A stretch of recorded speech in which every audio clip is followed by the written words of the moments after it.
दोस्तों, हमारी इस दुनिया में समय समय पर अनेक महापुरुष हुए हैं और कुछ महापुरुषों ने हमें ऐसी राह दिखाई है जिन्होंने सदियों बाद भी हमारा मार्गदर्शन किया है। ऐसे ही एक समाज सुधारक और विचारक थे संत कबीर।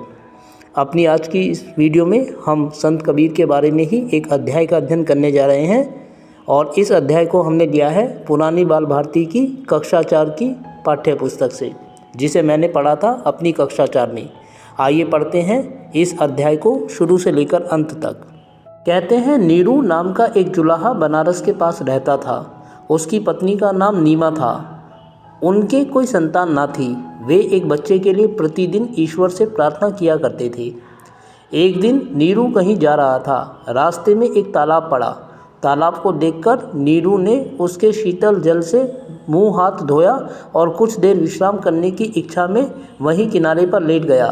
कुछ ही क्षण बीते होंगे कि नीरू को पास ही कहीं एक छोटे बच्चे के रोने की आवाज़ सुनाई दी। नीरू झट उठ बैठा और उसने दौड़कर बच्चे को उठा लिया। वह उसे घर ले आया। नीमा ने इस बालक को देखा तो फूली ना समाई। उसने उसे हृदय से लगा लिया और मन ही मन ईश्वर को धन्यवाद दिया। यह बात आज से लगभग 500 वर्ष पहले की है। इस बालक का नाम रखा गया कबीर। बालक कबीर नीमा और नीरू की गोद में पलने लगा। बड़े होने पर कबीर ने गुरु रामानंद का नाम सुना, जो उस समय के बहुत ही विद्वान पंडित माने जाते थे। कबीर ने इनसे दीक्षा लेने का निश्चय किया। वे गुरु रामानंद के आश्रम में पहुँचे। वे आश्रम के समीप ही ठहर गए और गुरु की दिनचर्या का अध्ययन करने लगे।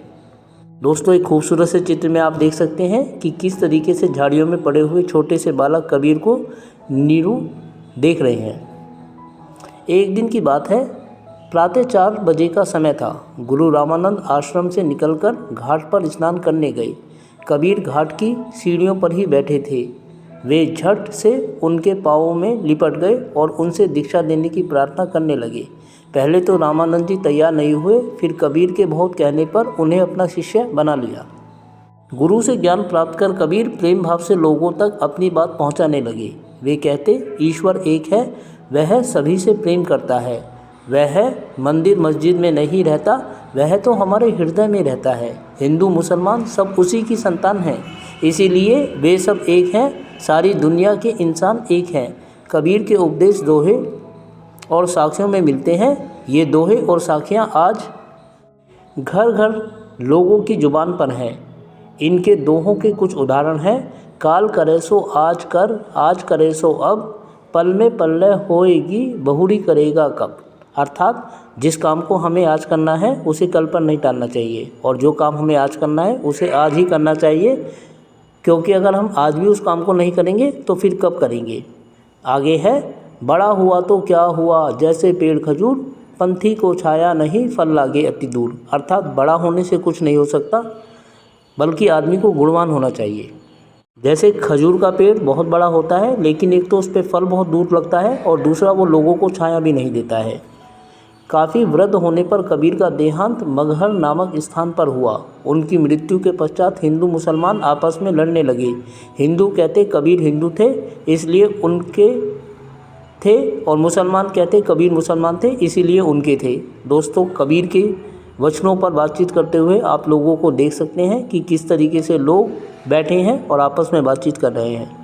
हिंदू उनके शव को अपने रीति रिवाज के अनुसार जलाना चाहते थे और मुसलमान उन्हें दफनाना चाहते थे। कहते हैं कि जब उनके मृत शरीर से चादर हटाई गई तो उन्हें कुछ फूल ही मिले।